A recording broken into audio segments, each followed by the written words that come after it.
vendo nos seus exemplos, nas suas boas e nas suas más práticas, lições importantes sobre como nós devemos, no dia de hoje, nos comportar como servos e testemunhas de Cristo ao mundo.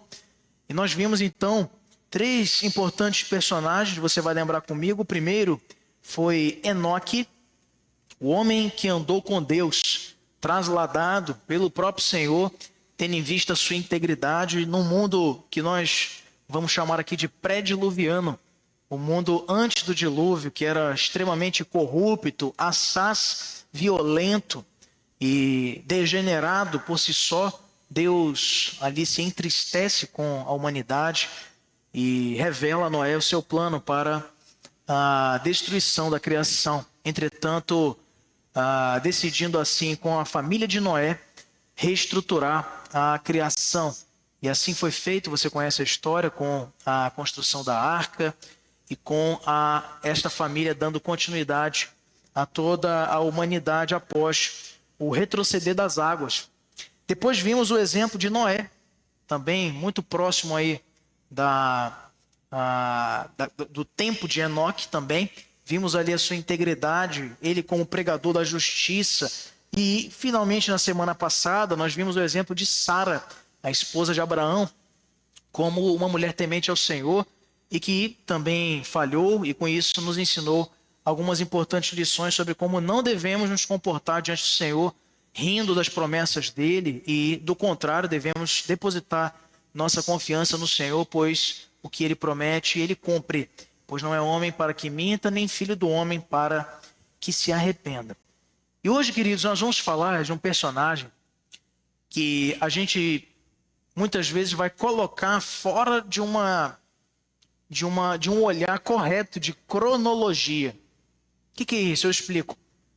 Quando a gente olha o livro de Jó lá na frente, já primeiro categorizado no cânon bíblico como um livro poético, ele está antes do livro de Salmos e Provérbios. Então você pensa, não, isso aqui já aconteceu muita coisa.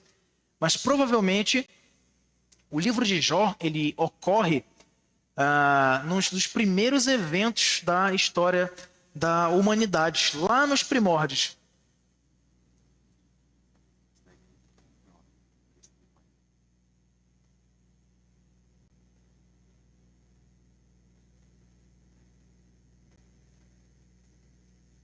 Então, esse episódio aí da história de Jó, ele está lá no período do Gênesis. E provavelmente, segundo historiadores, é um dos primeiros livros registrados na Bíblia. Há alguns que defendem, inclusive, que o livro de Jó teria sido escrito por Moisés. Alguns defendem que foi Salomão que registrou, inspirado pelo Senhor, contando a história de um tempo remoto, aqui no episódio de Jó e sua família, e as tentações e provações que enfrentou. E há outros que defendem, como nós também não temos essa presunção de acertar quem foi o autor foi o Espírito Santo, mas o autor humano usado por esse Espírito Santo para registrar o livro não nos é muito importante. Nós não temos certeza absoluta de quem registrou este livro. O versículo-chave, meus irmãos, para toda a nossa lição de hoje está no capítulo 1, que nós abrimos aí. Eu vou pedir para que você abra de novo, no verso número 22. Capítulo de número 1, verso de número 22 de Jó.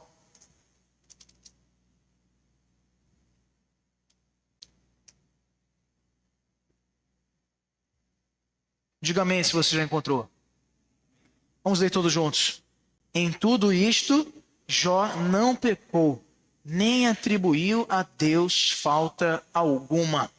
Quando nós olhamos, queridos, para o Salmo 142, nos versos de 1 a 7, vou pedir para que você abra também na sua Bíblia, Salmo 142, versos de número 1 até o verso número 7. Esse texto ele nos diz o seguinte: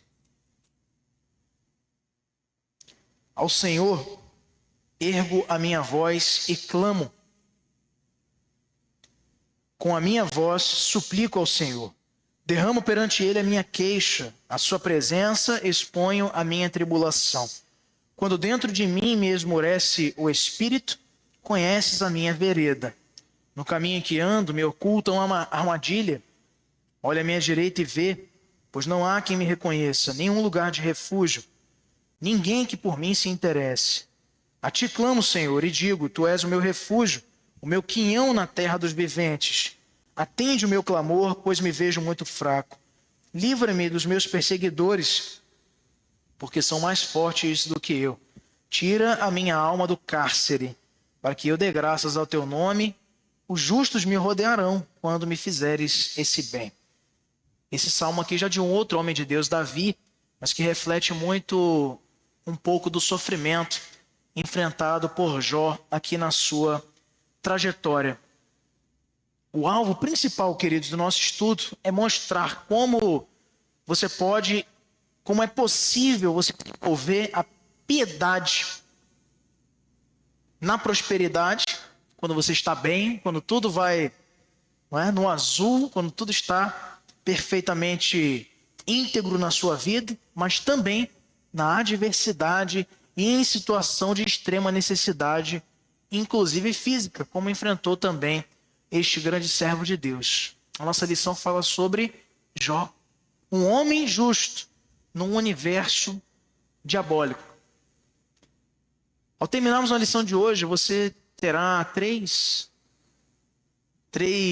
novas conquistas, e não apenas intelectuais, mas também de experiência e de ação.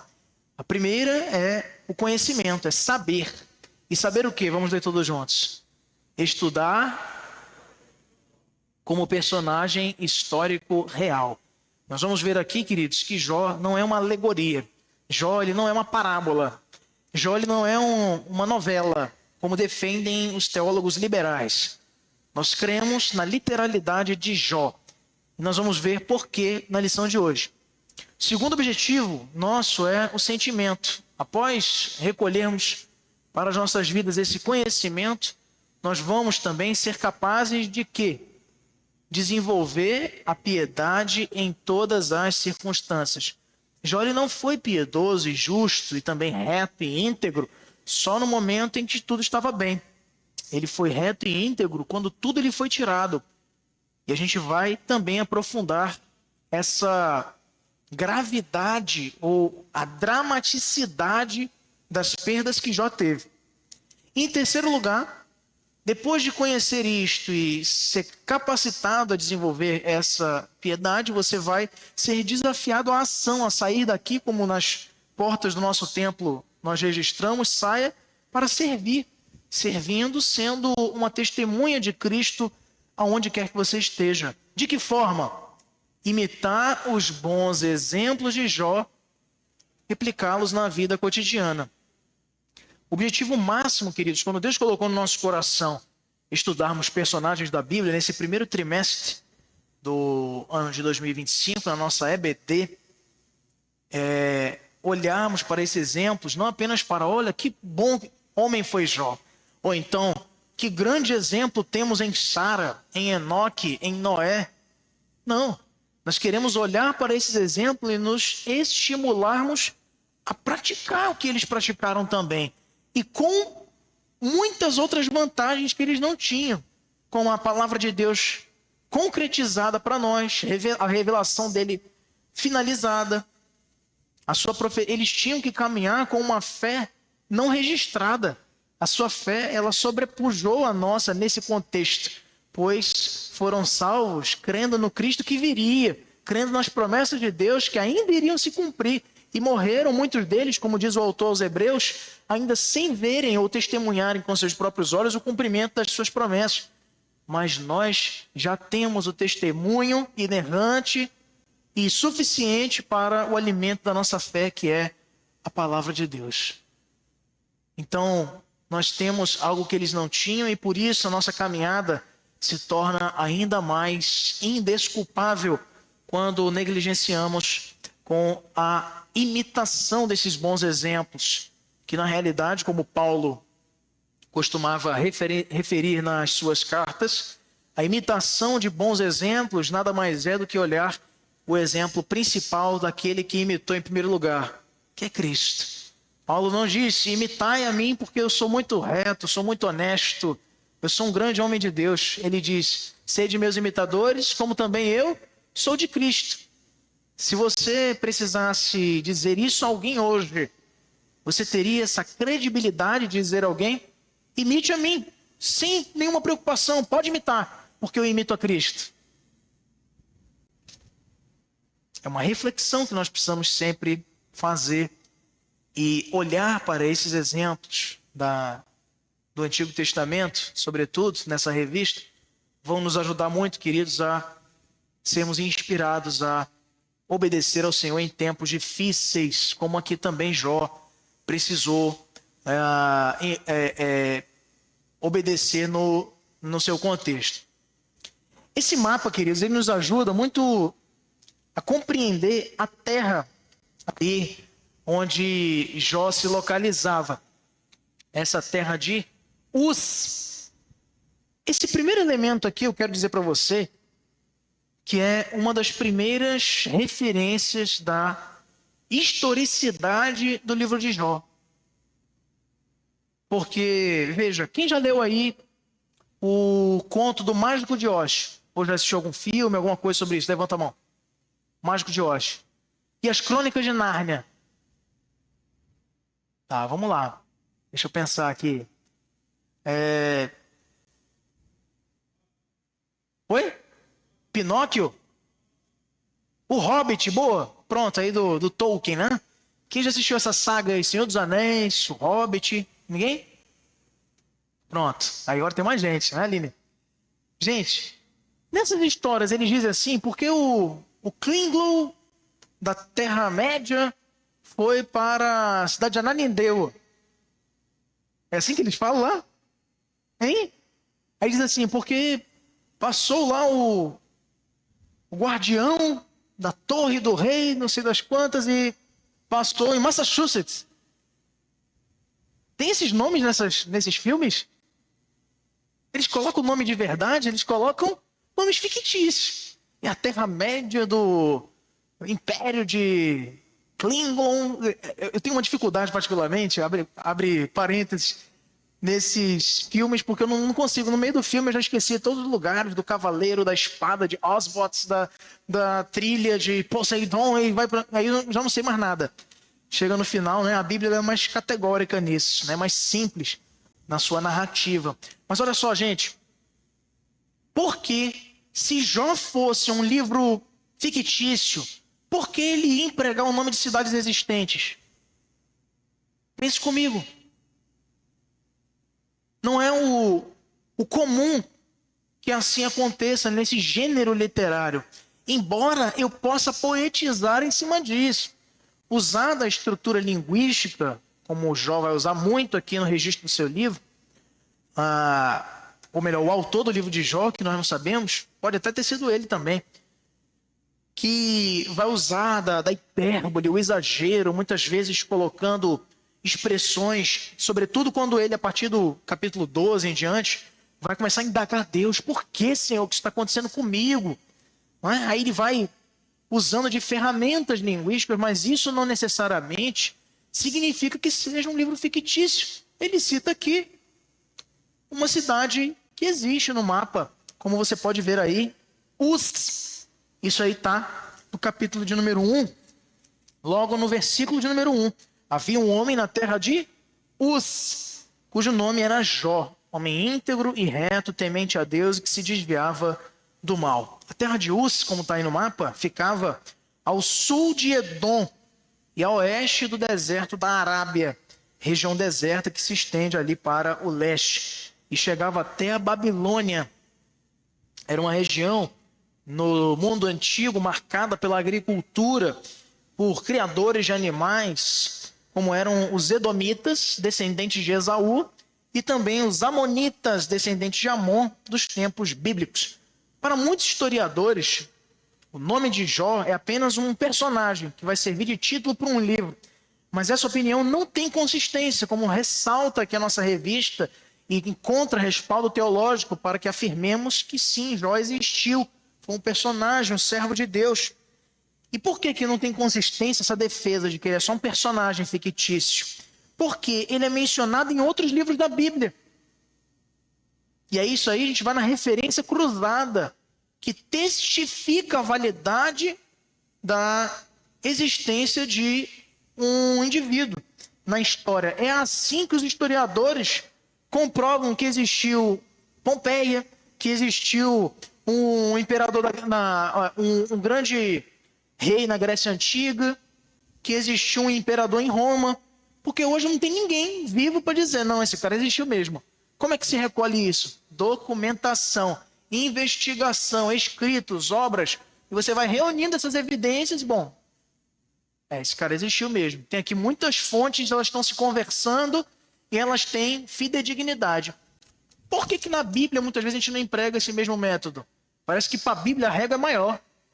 Não, tem testemunha que diz, outros livros cita lugares reais. Ele tem autenticidade no seu relato, detalhes. Mas não vou considerar, porque como é um livro da Bíblia, então é invenção de moda aí desses crentes. Sabe essa coisa? A gente precisa ter esse cuidado, meus irmãos. Para a gente não cair, toda quarta-feira a gente está estudando isso aqui na IPA e batendo nessa tecla.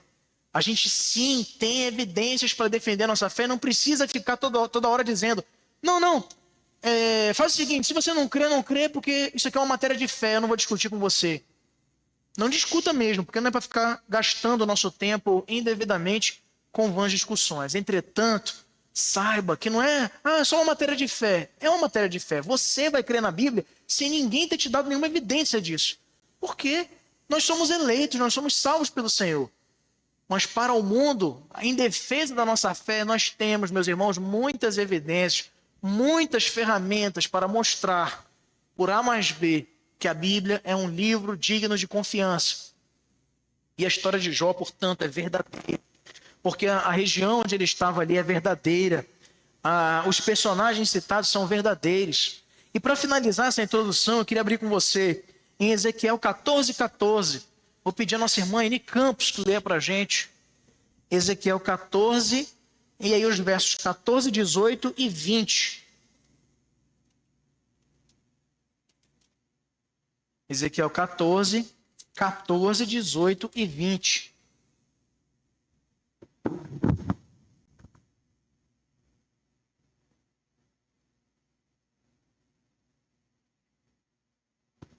Ezequiel 14.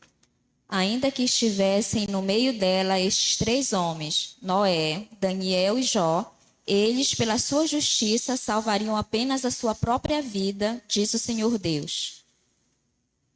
18? Isso. Tão certo como eu vivo, diz o Senhor Deus, ainda que estes 3 homens estivessem no meio dela, não salvariam nem a seus filhos, nem as suas filhas, só eles seriam salvos. O 20.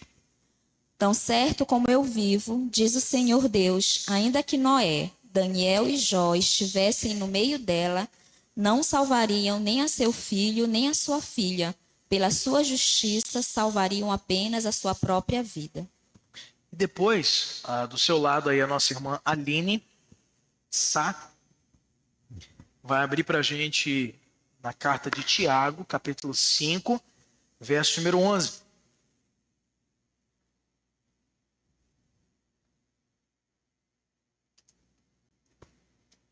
Tiago 5, 11. Eis que temos por felizes os que perseveram firmes. Tendes ouvido da paciência de Jó e vistes que fim o Senhor lhe deu. Porque o Senhor é cheio de eterna misericórdia e compassivo. Muito bem. Então, veja Jó citado aí em 2 momentos distintos e com a mesma autenticidade, sem nenhuma evidência contrária à sua existência ou à sua existência real, porque ele tem existência fictícia, né? Ele não é só um personagem, foi um homem. Ele é citado por Ezequiel no contexto do exílio da Babilônia, ou seja, mais de 400 anos antes de Cristo, e depois você vai ver ele sendo citado por Tiago, que provavelmente foi o primeiro livro do Novo Testamento, a carta de Tiago, alguns anos depois de Cristo. Isto é, em momentos diferentes, você tem aí essa mesma e uníssona ideia de que sim, Jó foi um personagem real. Então, essa é a nossa introdução para pensarmos nisso. Em primeiro lugar, queridos, mas antes, deixando você à vontade para fazer uma pergunta, para estar aí participando ativamente da nossa escola bíblica, nossa equipe da Junta Diaconal está aí preparado para levar um microfone até você, se você quiser fazer uma pergunta ou uma consideração sobre o estudo. Nós temos 4 elementos, queridos, que nos falam sobre quem era Jó.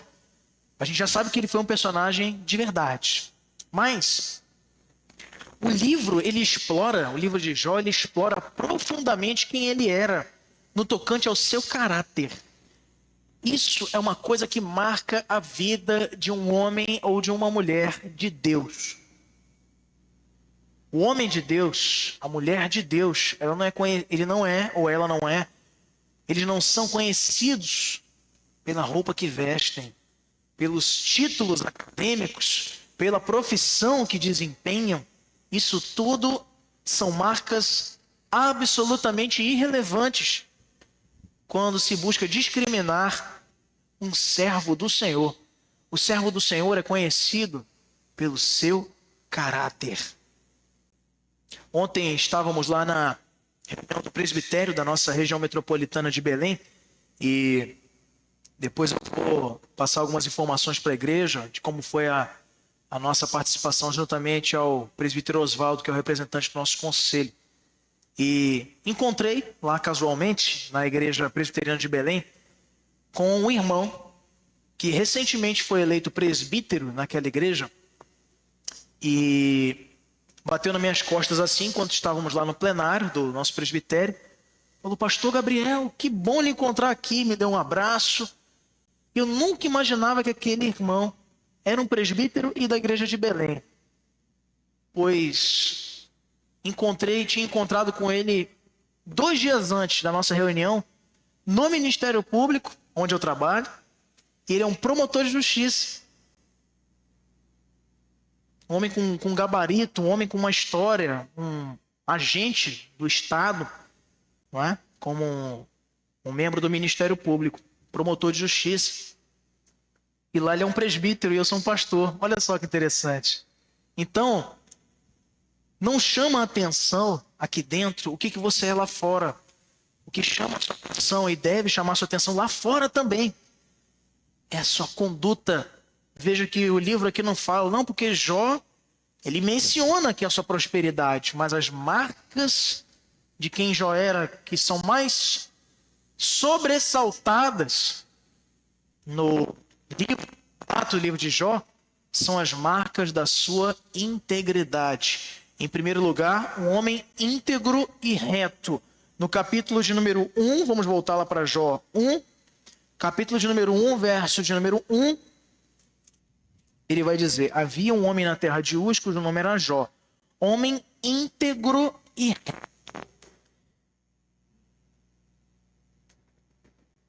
Homem íntegro e reto, que desviava do mal. Então, observe, querido, que a integridade é algo que tem se banalizado deveras nos dias de hoje. Muitas vezes nós temos, como os antigos fariseus, associado integridade a aparências, mas integridade diz mais respeito à sinceridade e à genuinidade da nossa fé, e não a aparências. Como eu disse, não é a roupa que você veste, não é as palavras que você usa. Integridade é quem você é. Retidão é um espírito dobrado a obedecer o Senhor. Quando nós começamos a ser transformados pelo Espírito de Deus e tendo a nossa vida paulatinamente transformada pela sua ação, nós começamos já a rejeitar o pecado como não rejeitávamos antes, quando tínhamos uma compreensão falha sobre a resistência das tentações, sobre o caminhar da nossa vida no padrão das Sagradas Escrituras. A nossa caminhada agora passa a ser já quase que automaticamente movida para agradar a Ele. não pelo que nós queremos, mas pela obra que ele tem feito em você e em mim. Isso é uma verdadeira integridade, uma verdadeira retidão. Reconhecermos nossas fraquezas e colocarmos a nossa vida à disposição do Senhor. O texto diz também que ele era um homem rico.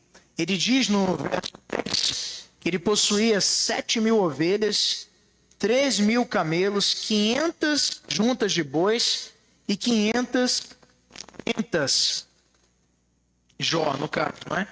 Então, pelo número de juntas de bois, no tempo antigo você sabe que não era medida a riqueza das pessoas por conta bancária, número de bitcoins, não tinha isso no tempo do mundo antigo.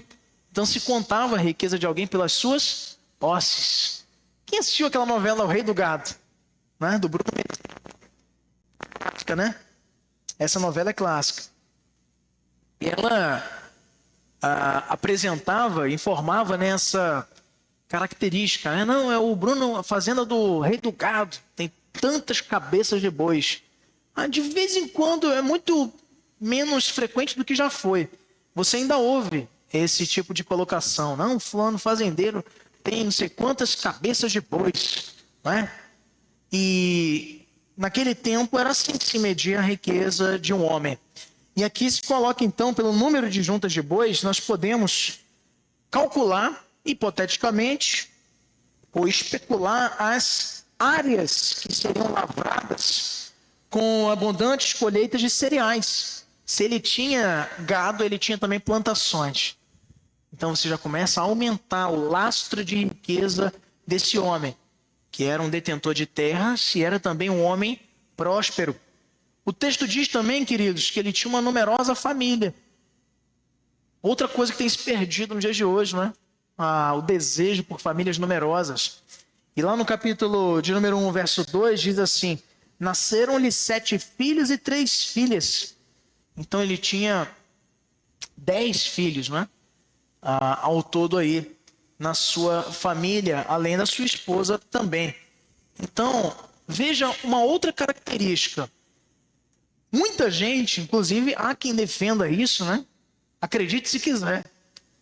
Há quem defenda essa atrocidade. A Bíblia é muito clara ao condenar essa prática da bigamia, ou a poligamia. Muitos ainda, como os próprios muçulmanos, pensam que o Senhor, no caso deles, Allah, autoriza o homem a ter quantas esposas ele quiser, desde que sustente a todas de maneira digna. Mas a Bíblia ela recomenda-nos a um padrão de retidão e integridade que não pode ser encontrado fora da monogamia.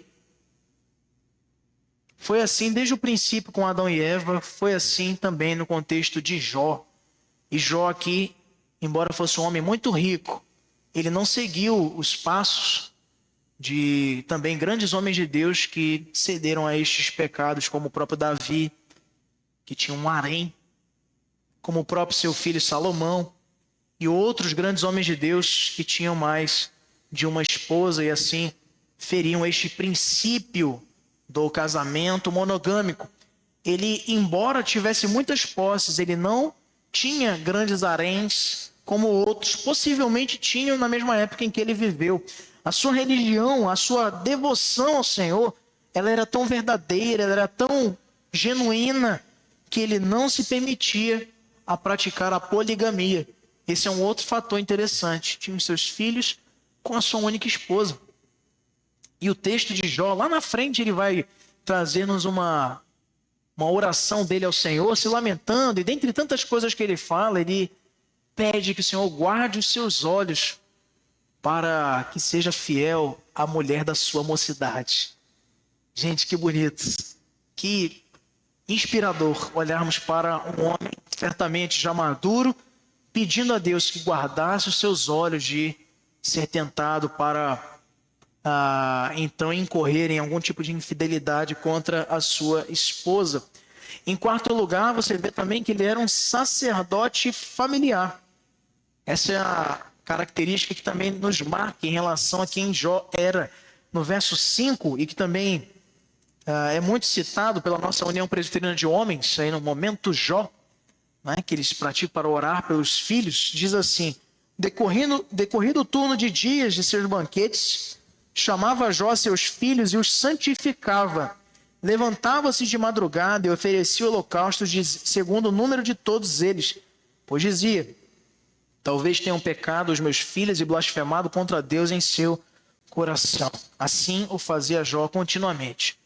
Nesse tempo, queridos, e essa é uma primeira evidência de que esse livro ele data do mesmo contexto histórico de Gênesis, porque a lei foi dada a Moisés depois do cativeiro do Egito, durante 400 anos. A descendência de José, não é, e de Jacó, por consequência, foi ali oprimida por Faraó, que não conheceu a José, então fez descer sobre o povo hebreu pesado a dureza da escravidão, pesado fardo, para que trabalhassem de maneira forçada para o Império Egípcio. E aí o Senhor resgata o povo ali pelas mãos de Moisés, usando seu servo, e no deserto, no Monte Sinai, mais precisamente, Deus dá a lei ao povo. E dentre outras coisas, indica-lhes como ele queria ser adorado. Estabelece a casta sacerdotal a partir da linhagem de Arão, para que aquele povo fosse então santificado dos seus pecados com a oferta dos holocaustos no tabernáculo. Então tinha existiam todas as diretrizes legais que Deus deu ao seu povo. Só que veja só, aqui está dizendo que ao decurso do turno dos dias e seus banquetes, Jó chamava os seus filhos e os santificava. A gente pensa, o que é isso aqui? Ele chamava os seus filhos: vem cá, Deus os abençoe. Os santificava.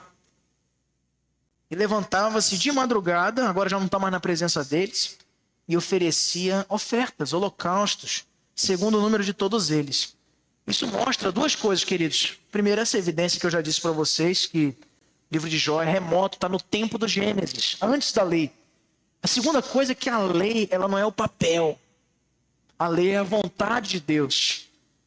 Pois a primeira família da terra já praticava os holocaustos. Eu estou falando de quem? Abel. Abel apresentou oferta ao Senhor pela sua colheita. E também Caim fez da mesma forma. Aonde que eles aprenderam isso? Será que eles avançaram no tempo e foram lá com Moisés?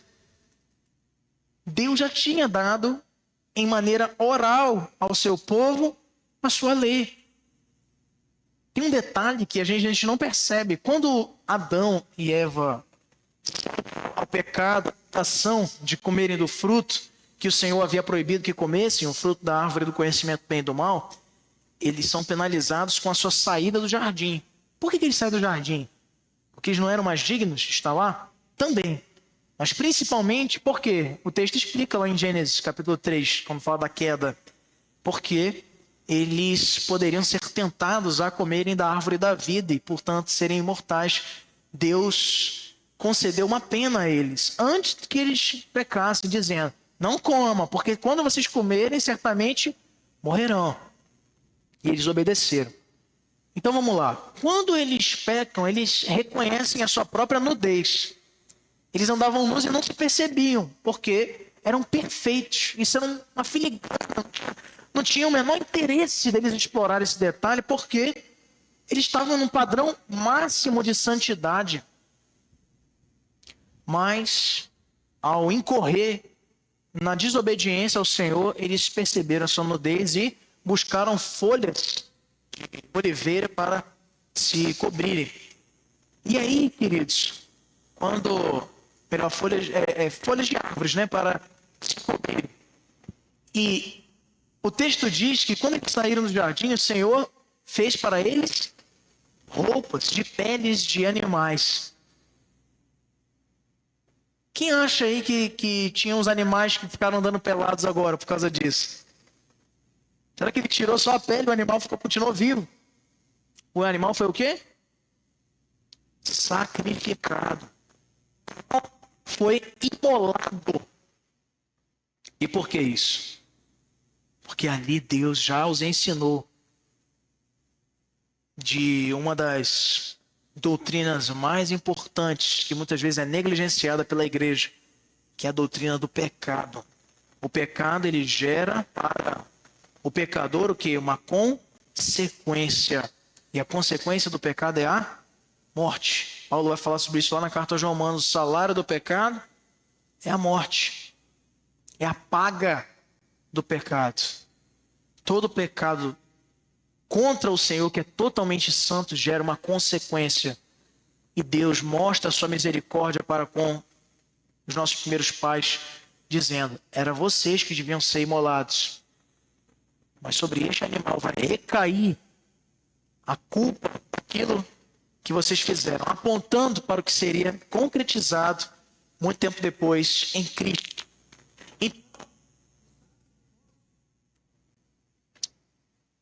O sacerdócio, queridos, dá uma viradinha para cá, Newton, só na anteninha, tá?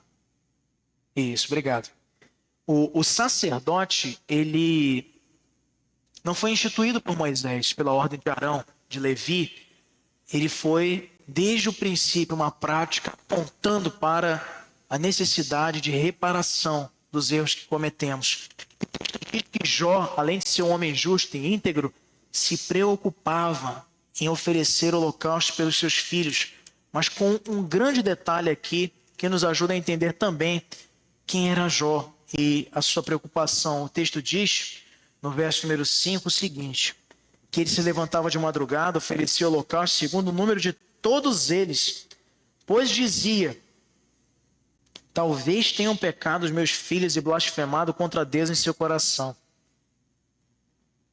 A gente, muitas vezes, não observa o quão o Senhor é bondoso com a nossa vida. E queremos pensar, queridos, que queremos muitas vezes entrar na presença do Senhor em oração, na nossa vida particular com Ele, trazendo honras que não temos, que não possuímos. Você pede perdão pelos pecados que você cometeu. Mas olha, seguramente, tenha certeza disso, você cometeu muito mais e nem sabe. É por isso que o salmista Davi, ele diz: livra-me até dos pecados ocultos, perdoa-me deles, sonda-me, conhece, prova o meu coração, Senhor. Porque nós praticamos em pensamentos, os pecados não são apenas palavras e ações, são também pensamentos. É aí que Jesus entra para mostrar que o seu discípulo, ele caminha com uma régua de santidade, moral, ética muito mais alta do que o fariseu. Ele diz assim: ouvistes o que foi dito, não adulterarás. Eu, porém, vos digo, aquele que olhar com intenção impura para a mulher que não é a sua, já cometeu adultério. Ele só pensou, sabe? Já pecou. Tem que confessar ao Senhor e pedir perdão. Jó não queria ficar fazendo conta. Eu vejo crente às vezes: não, vou pedir perdão só pelo que eu fiz, porque o resto eu sou bom, sabe? Por trás disso está a vaidade, está o orgulho. Nós precisamos, queridos, nos humilhar. Não pode chegar e pedir para o Senhor: Senhor, me perdoa só disso aqui. Jó chegava: Senhor, é o seguinte, eu vou oferecer sacrifício para expiação do pecado por todos os filhos, eu nem sei se... eu vou garantir logo. Sabe o que é isso? Crédito. E foi exatamente o que Jesus fez por você e por mim. Jesus, guarde isso, Jesus não morreu só pela conta certinha dos pecados que você vai cometer sua vida inteira, e serão muitos. Porque o seu proceder era tão perfeito, tão reto, tão justo, ele era tão santo, filho de Deus, que a sua morte gera para nós crédito. E é nisto que o apóstolo João se baliza para nos afirmar: filhinhos, se pecardes, fiquem tranquilos, temos advogado perante o Pai. Se confessarmos os nossos pecados, Ele é fiel e justo para nos purificar. Que tem crédito. Ele, com a sua obra, nos conquistou isso. Jó era um homem íntegro, Jó era rico. É verdade, também tinha uma família numerosa e era um sacerdote do seu lar. O O grande comentarista bíblico Matthew Henry, ele diz: Jó foi um homem que andava com Deus e ainda que todo mundo ao seu redor fosse abalado, sua integridade permanecia como um farol da fé verdadeira. O caráter de quem Jó era deve ser almejado e buscado por nós, sem que necessariamente você precise enfrentar todas as lutas que ele enfrentou. Seja íntegro, seja próspero, e não há problema nenhum em você ser rico, mas desde que seja temente ao Senhor, como era Jó. Seja alguém que ostenta na sua vida uma numerosa família. E se Deus não permitiu a você que tivesse biologicamente, a família da fé também é contabilizada nessa nossa filiação, né, eclesiástica, que também nutrimos no corpo de Cristo, que é a igreja. Finalmente, seja um sacerdote da sua casa. Sobretudo, os homens, façam como Jó. Acordem pelas madrugadas, orem pelos seus filhos. Não tem filhos? Ore pelos meninos e meninas das nossas igrejas, servos do Senhor, que têm encontrado dificuldades. Peça ao Senhor que os perdoe, que os fortaleça em todo o tempo. O que você tem feito para ser um sacerdote ou uma sacerdotisa do seu lar, como Jó fez? Como Ana, né, do momento Ana, aí também lembrado pela nossa SAF, também uma intercessora do seu lar. O que você tem feito na sua casa para contribuir com a santidade dela? Em segundo lugar, queridos, precisamos examinar também, para compreendermos de maneira mais profunda a experiência de Jó, os seus conflitos, aquilo que ele experimentou na sua vida. Em primeiro lugar, nós vemos alguns quadros que nos apresentam esses conflitos com os poderes que Deus concedeu que ele tivesse. Jó, ou melhor, o diabo, ele entra em contenda contra Jó. Vou colocar aqui para fora, vai ficar melhor, pronto. Para destruir o seu servo, conflitando profundamente a sua vida. Essa luta, ela permanece nos dias de hoje, queridos. O diabo, ele não cessa de rodear-nos como um leão, pronto para nos abocanhar. Diz-nos a carta de Tiago. Ele está ao nosso derredor, te observando, esperando o melhor momento, como um predador que é, para te abocanhar. Charles Spurgeon costumava dizer que sempre que você cogita pecar, sempre que você cogita ceder uma tentação, não precisa nem ceder. Só imaginar, deixa eu pensar que será que vai ser bom, será que vai ser interessante. Quando você pensa, ele já tem um barco preparado para te levar para o inferno. Charles Spurgeon dizia isso. E aqui ele está à espreita. E o interessante, antes de prosseguirmos, esses conflitos de Jó muitas vezes são usados erradamente, os exemplos da vida de Jó, para convalidar uma suposta força que Satanás tenha sobre os servos de Deus. É imperioso lembrar aqui, queridos, que Jó, na reunião dos anjos, né, como o texto narra no capítulo 1 e também depois no capítulo 2, no segundo encontro que tiveram, ele vai ao encontro do Senhor e ele não abre a sua boca. Perceba que é o Senhor que dirige a palavra a ele. É o Senhor que pergunta: onde vens? Ele não chega, olha, bom dia pessoal, tudo bom? Cheguei aqui na reunião, eu vou me inscrever aqui para fazer uma declaração aqui sobre Jó. O Senhor dirige a palavra a ele. Martinho Lutero, bom, ele dizia, um pouquinho aqui, Newton, a antena, só, não, é a de baixo. A de cima aí não vai mudar. Isso, meu grande. Lá de trás, ó. Isso. Lá de trás. Não, ainda não foi a certa ainda. Não, é a de baixo. Aí. Não. Aí, ó. Vira pra cá, ó. A de lá, ó.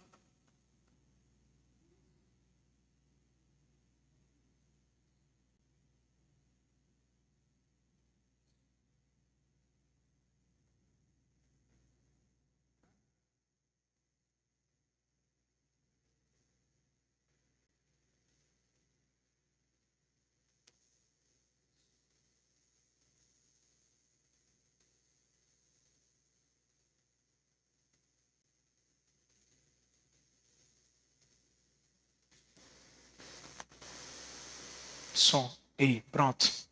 Queridos, onde eu estava...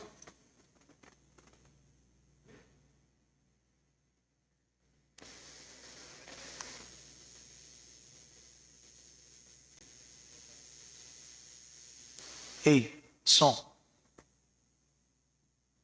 Som. Ei. Pronto.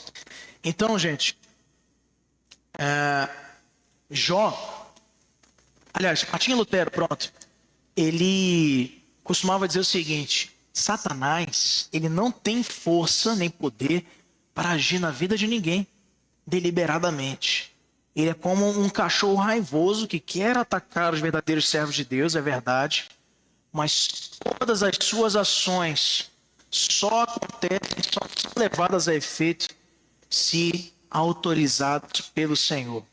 É Deus quem dá a autorização, é quem dá a permissão dele para provar os seus filhos com respeito à atuação dele em nossas vidas.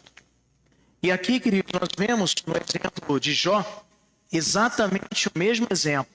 Quando notamos que Jó, ele não tem a sua vida tocada até as últimas circunstâncias, exatamente porque o Senhor proibiu que assim fosse com relação à sua vida.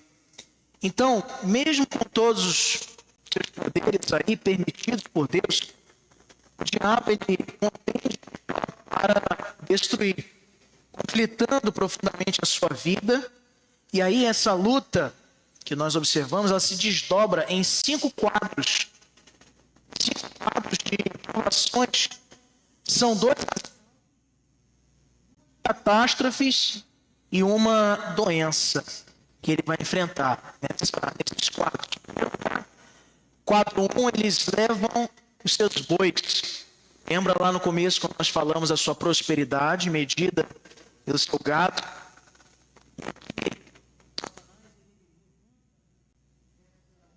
Questão relacionada a Jó, de que ele só era íntegro, só obedecia ao Senhor por conta da sua riqueza. Então Deus permite que ele seja então tocado nesse aspecto da sua vida, que nós não podemos negar, é um aspecto importante da vida de todos nós, aspecto financeiro. Quando as finanças vão mal, quando nós temos dificuldades nas nossas contas, também seremos afetados nas nossas emoções, na nossa felicidade, na nossa satisfação pessoal. Então, o texto diz aí que temos sabeus, que nós sabemos pelo estudo bíblico histórico, e que levaram os bois, matando ainda os seus criados, os servos. Escapou para dar aquela triste notícia.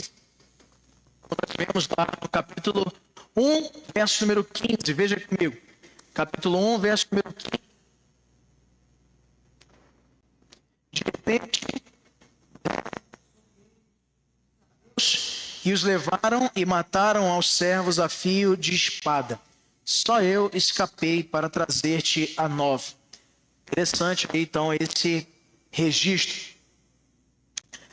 O primeiro quadro então foi a retirada da sua riqueza. O quadro 2 fala do fogo que caiu do céu e queimou as suas ovelhas e os seus servos. Só escapou um para dar também a notícia. Está no verso 16 do capítulo de número 1, diz: Falava este ainda quando veio outro e disse: Fogo de Deus caiu do céu e queimou as ovelhas e os servos e os consumiu. Só eu escapei para trazer-te a nova. Esse contexto é muito interessante. O primeiro estava contando a pior notícia. Sabe aquela coisa? Quer que eu conte a parte boa ou a parte ruim primeiro? Só tem parte ruim aqui para Jó. Era só, parece que era uma fila de más notícias.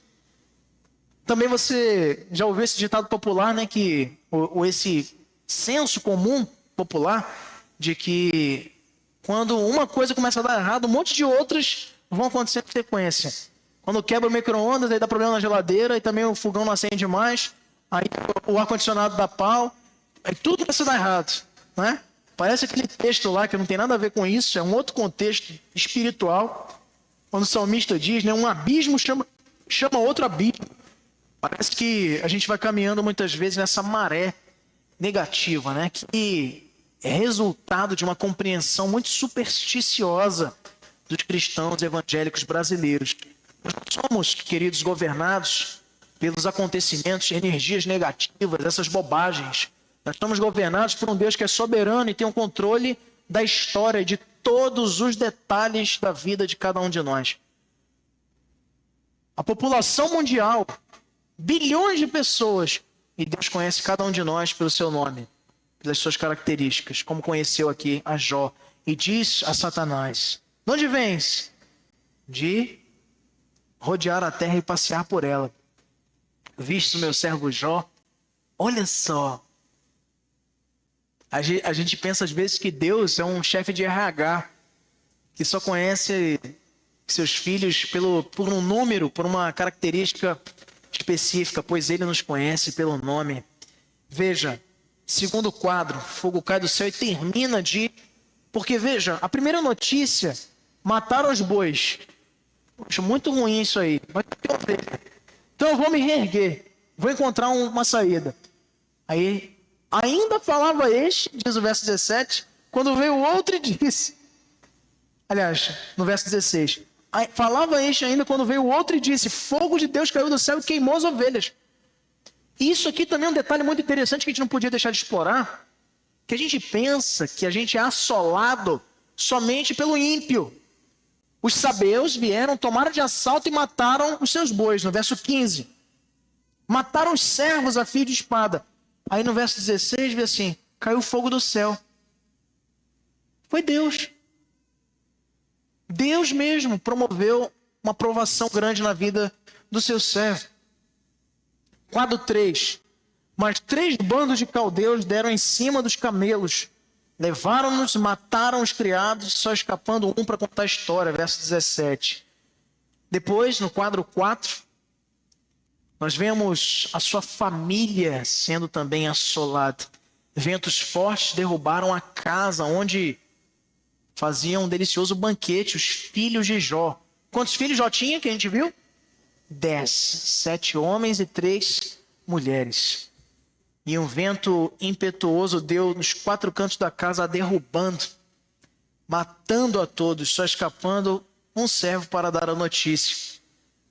E o quadro 5, o mais doloroso de todos, é quando Jó é acometido de doenças malignas, de tumores, dos pés à cabeça. Gente, muita gente usa o contexto de Jó para defender que você, quando está doente, você está sendo afligido por Satanás. Isso não é verdade. Primeiro porque o contexto de Jó é muito específico. Foi o próprio Deus que, neste diálogo do texto, do capítulo 1 e 2, prova para Satanás e quer provar para Satanás, mostrar, mas não só para Satanás, mas para nós que estamos lendo, que ele é soberano, que ele tem um controle de todas as coisas e que os seus servos muitas vezes o adoram, sim, por aparências. Jó ele não maldisse o nome do Senhor, ele bendizeu o Senhor, mas ele murmurou bastante. Ele não amaldiçoou o nome de Deus, mas muitas vezes desejou ter morrido. Então ele chega lá no finalzinho do livro para dizer: agora eu te conheço, agora eu conheço quem é o Senhor. Antes era só de ouvir falar. Então, nesse contexto, sim, era uma intervenção maligna na sua vida. Mas doenças que enfrentemos, temos que sempre lembrar que no mesmo exemplo de Jó, é também permissão do Senhor. É Ele que usa essas experiências para nos ensinar algo, para nos alimentar a fé. Paul Tripp, grande escritor contemporâneo da fé reformada, ele diz: Jó nos lembra que as nossas histórias são parte de uma história maior.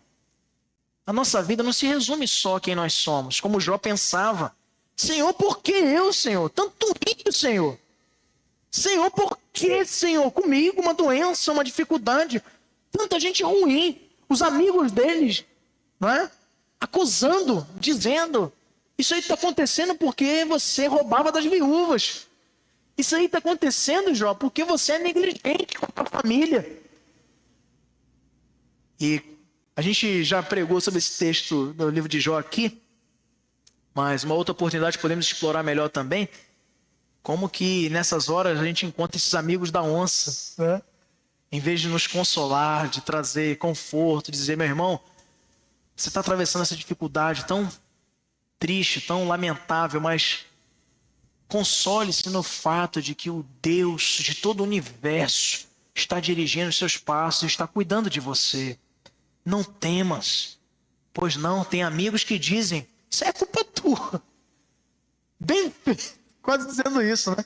Microfone aqui, presbítero Oswaldo, vai fazer aqui uma consideração. E enquanto chega o microfone para ele, eu pergunto, como você reagiria se você fosse afligido tão intensamente como Jó foi? Será que a sua fé seria abalada? A dele foi também. Isso nos faz pensar que todos nós seríamos, dadas as circunstâncias e a natureza das aflições que foram então testemunhadas na vida de Jó. Presbítero Oswaldo. Eu ia comentar justamente isso, a questão dos amigos dele que na hora de maior necessidade o abandonaram. E ainda o culparam, né? Qual era o nome? Alguém sabe o nome dos amigos de Jó? Os acusaram. Foi acusado. Eliú, ele faz e Bildade. Ainda tinha mais um, que esse era um amigo do bem mesmo. Mas, além do que, a própria esposa foi contra ele também. E disse, isso... Amaldiçoa Deus e morre. Amaldiçoa Deus e morre, e o abandona. Não é isso? E outra coisa importante que a gente tem que entender é que isso tudo aconteceu praticamente de uma vez, né? Perdeu os filhos, perdeu a riqueza, foi acometido daquela doença. Não foi hoje e daqui a 3 meses. Não foi hoje e daqui a 6 meses. Foi tudo em sequência, um atrás do outro, como o pastor disse, na fila. Estavam na fila para poder dar a notícia ruim para ele. E ele passou por um tempo, além de tudo isso, passou por um tempo. Hoje nós já temos uma certa ojeriza com alguém que tem tumores pelo corpo. Não nos é agradável e confortável ficar do lado de uma pessoa assim. Mas naquela época era considerado algo, como que diz a palavra? Repulsivo, repulsivo. Né? E para aquele próprio povo considerava... me fugiu a palavra de novo. Considerava que não podia ser tocado, ninguém chegava perto dele. Discriminava, né? Discriminado, essa é a palavra principal. Então ele passou frio, passou fome, e foi perseguido, esmolava. Não foi uma vida fácil depois disso, por algum tempo.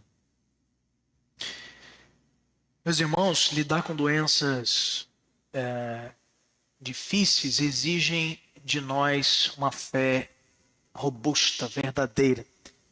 A doença, ela mexe muito com a nossa estrutura emocional, mexe muito com a nossa estrutura psicológica.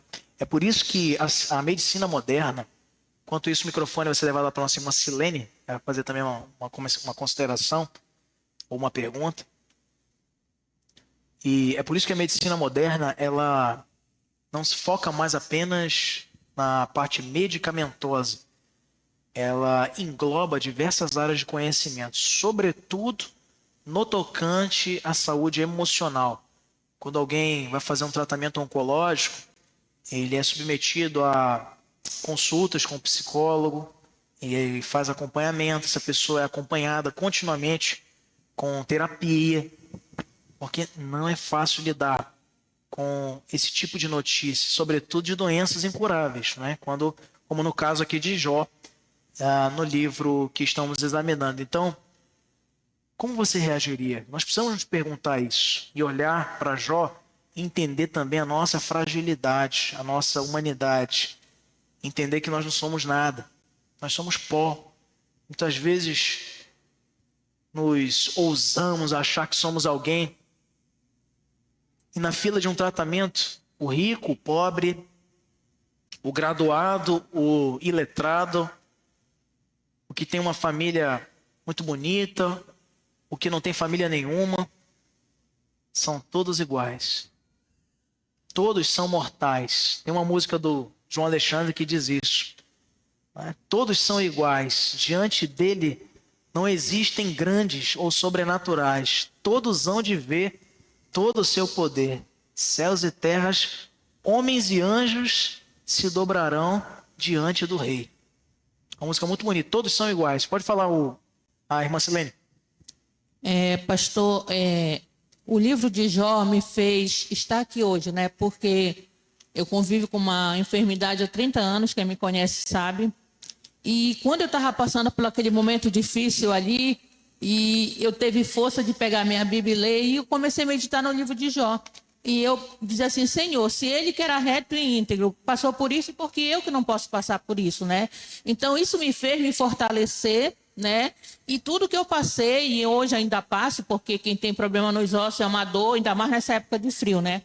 Mas assim, eu digo, Senhor, me dá força e a tua graça me basta. E me ajuda a caminhar, porque é nesse momento de aflição que a gente vê quem é o Deus que nós servimos. E para mim, assim, o livro de Jó foi assim, um livro que me ajudou a permanecer firme, porque nessa hora a fé é abalada assim, né? Como perguntou aí, a nossa fé é abalada. Irmão Marcos. Sobre essa pergunta, né, como você reagiria se fosse afligido tão intensamente como Jó, né, e sua fé seria abalada, a gente tem que compreender que nada está no nosso controle. Quando a gente compreende que nada na nossa vida está no nosso controle, é mais fácil a gente poder absorver as coisas que vão acontecendo na nossa vida. Às vezes a gente planeja sair de casa para ir para o trabalho, mas não consegue chegar no trabalho. Às vezes a gente está planejando ali já almoçar, mas a gente é cometido por uma doença e vai parar no hospital. Então, nada está no nosso controle. A gente pode fazer plano, mas a resposta certa não vem dos nossos lábios. Não provém da gente, mas de Deus. Então, como a gente vê que nada está no nosso controle, mas está no controle de Deus, está tudo dentro dos planos dele, a gente consegue compreender que o nosso Deus ele é soberano e as coisas que vão acontecendo na nossa vida estão dentro do projeto, do plano dele e nada vai sair do seu controle. E a gente começa a confiar plenamente nele. E a gente sabe que as circunstâncias que vão acontecer na nossa vida estão na mão de Deus e não na nossa. E aí, sim, dessa forma, a gente compreende melhor a respeito da palavra de Deus e a nossa fé consegue ficar firme, porque a gente consegue confiar plenamente no nosso Deus. Contanto, nós temos que conhecer bem as Escrituras. Não tem como a gente confiar em Deus se nós não conhecermos Ele. A gente não vai confiar no nosso vizinho se a gente nunca falou com ele. A gente só confia numa pessoa como nós conhecemos ela totalmente. Ou então de uma forma mais plena. É da mesma maneira com Deus. Se a gente não conhecer a Deus de uma forma profunda e plena, a gente jamais vai confiar nele. Irmãos, a doença, ela nos fere tanto porque ela confronta nosso ego. Confronta a nossa vaidade. O ser humano, por natureza, é orgulhoso, é vaidoso. Ele quer estar no controle das coisas, como o Marson destacou. Ele quer estar no controle da sua própria vida. Quando Deus permite que uma doença nos acometa, ele diz assim, você não está no controle, sai do pedestal. Isso nos fere, machuca. Nós temos um pastor que está num estágio muito delicado de câncer. O reverendo Ribamar, pastor jubilado, e que estava, então, designado pelo nosso presbitério para pastorear a igreja de Monte Sião, que fica ali na região do Baixo Acará, aqui na Alça Viária. O pastor Ribamar, ele está num estágio muito delicado, com internações, tratamento já profundo, e interessante notar que alguns membros do conselho vinham desesperados. Irmã, chega um pouquinho para cá, porque faz a interferência aqui. A irmã Hanna aqui. Por favor, só chega um pouquinho para cá, Hanna. Por causa do sinal aí, obrigado. Então, E chegaram desesperados lá com o pastor irmão. Mas, pastor, o que vai ser agora? Os irmãos da igreja, principalmente, né? E ele dizia assim: meus irmãos, fiquem tranquilos. Deus me concedeu mais de 50 anos para empenhar em prol do evangelho. Tá bom. Se ele me levar agora, eu estou muito no lucro. Gente, para você fazer uma afirmação dessa, você tem que ter a tua fé muito sólida no Senhor, para não se abalar. E como o Márcio falou, é muito difícil, mas não é impossível. Jó nos ensina pela maneira do seu exemplo errado. Lembra que eu falei para vocês? A gente aprende com exemplo bom e ruim. Ele se abala, ele se entrega, ele se deprime, ele se encontra querendo a morte. Mas nós olhamos também outros exemplos. E o principal deles, o nosso Senhor Jesus Cristo, que diante de uma oração, transpirando sangue, sentindo já antecipadamente o peso que seria receber sobre as suas costas numa cruz todos os teus pecados e o meu e os meus, e diz: Pai, se for possível, afasta de mim esse cálice, mas seja da tua vontade. É difícil. Agora, não tem câncer, não tem doença incurável, autoimune, não tem dificuldade financeira, não tem luto, porque aqui a gente tem que lembrar, não foi só doença, ele perdeu a família dele toda, a exceção da esposa. Não tem nada, meu irmão, nada que possa se comparar ao peso do abandono que o nosso Senhor enfrentou na cruz para que eu e você fôssemos salvos. O abandono. O Pai o desprezou ali para que eu e você fôssemos alcançados pela sua graça. Em terceiro e último lugar, queridos, a perseverança de Jó também nos ensina muito.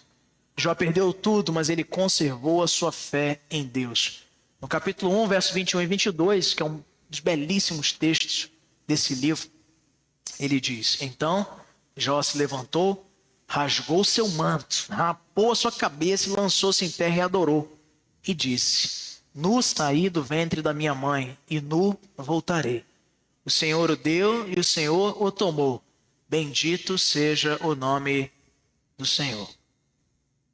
Aqui você tem a perseverança de Jó, marcada por duas restaurações. A primeira, espiritual. Abra comigo no final do livro, capítulo 42. E a perseverança, queridos, ela gera para nós esperança, a esperança e experiência.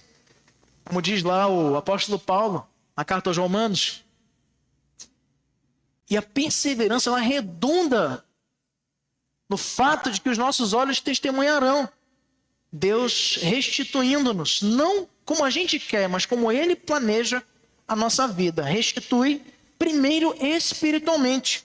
Nos versos de 7 a 10. Vamos começar no final do capítulo 42. Ele diz assim: para falar dessas palavras a Jó, o Senhor disse também a Elifaz o temanita: a minha ira se acendeu contra ti e contra os teus dois amigos, porque não disseste de mim o que era reto com o meu servo Jó.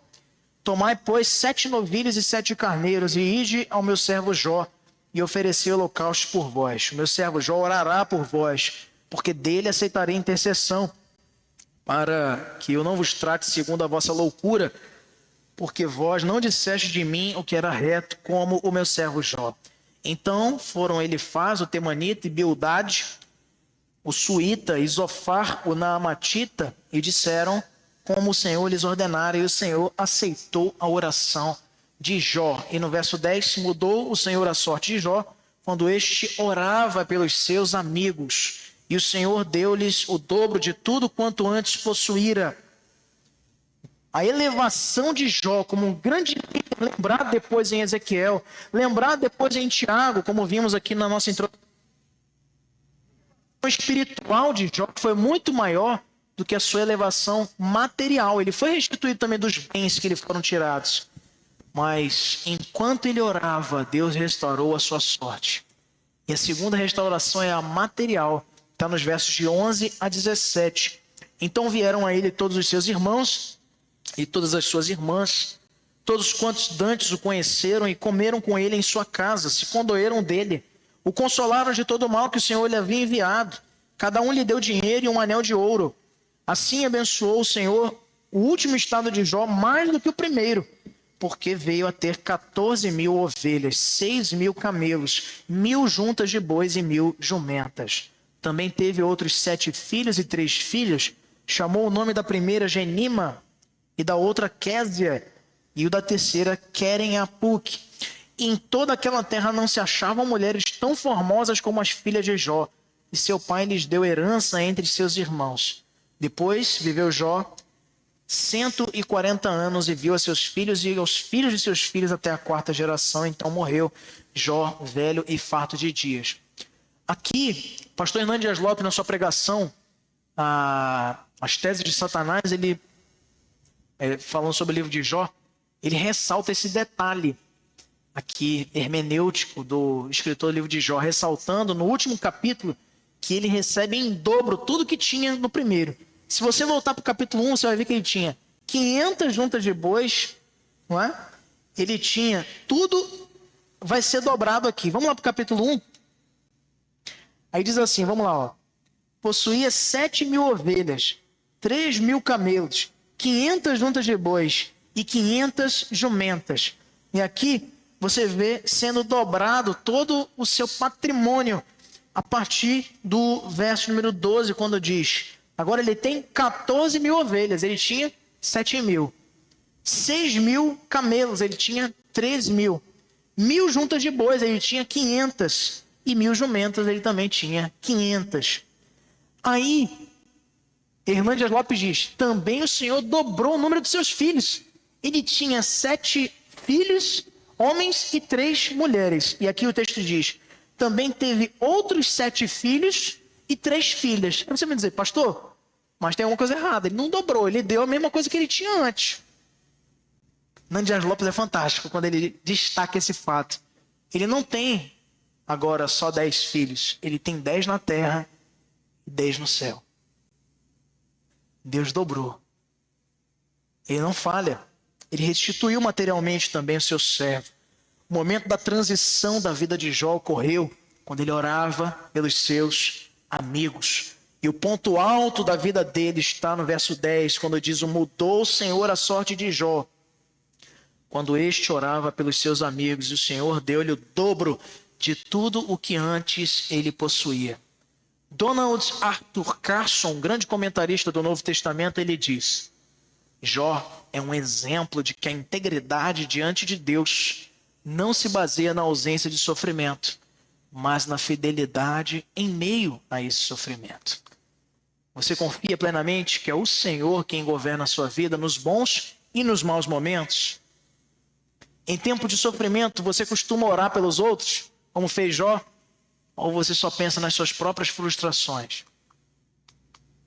Conclusão, queridos. Imitando o exemplo de Jó, nós podemos dizer que estamos capacitados para enfrentar o inimigo, Satanás, e vencê-lo. Satanás é muito mais real do que você possa imaginar. Mas Pedro diz em sua primeira epístola, lá em 1 Pedro 5:8, sede sóbrios, vigilantes. O diabo, vosso adversário, anda em derredor como leão que ruge, procurando alguém para devorar. Aplicação. Mantenha a sua vida pura na prosperidade, como fez Jó. Jó, antes de sofrer as retaliações, as provações que enfrentou, ele era um homem reto e íntegro. Seja, no momento bom, seja reto, seja íntegro.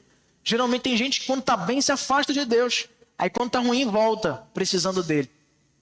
Segundo, mantenha essa mesma retidão, essa mesma fé no contexto da adversidade, da doença, do desemprego, do conflito conjugal, da crise existencial. Mantenha-se firme e leal ao Senhor. E, finalmente, mantenha sua piedade em situações de extremo sofrimento, como fez Jó, ainda se compadecendo dos seus amigos. À luz do que foi estudado na lição de hoje, existe uma receita para alguém se manter justo em um universo diabólico, como fez aqui Jó? Eu queria perguntar isso para Annalise, que vai responder para a gente. Tem uma receita de bolo? Tem um segredo aí, Annalise?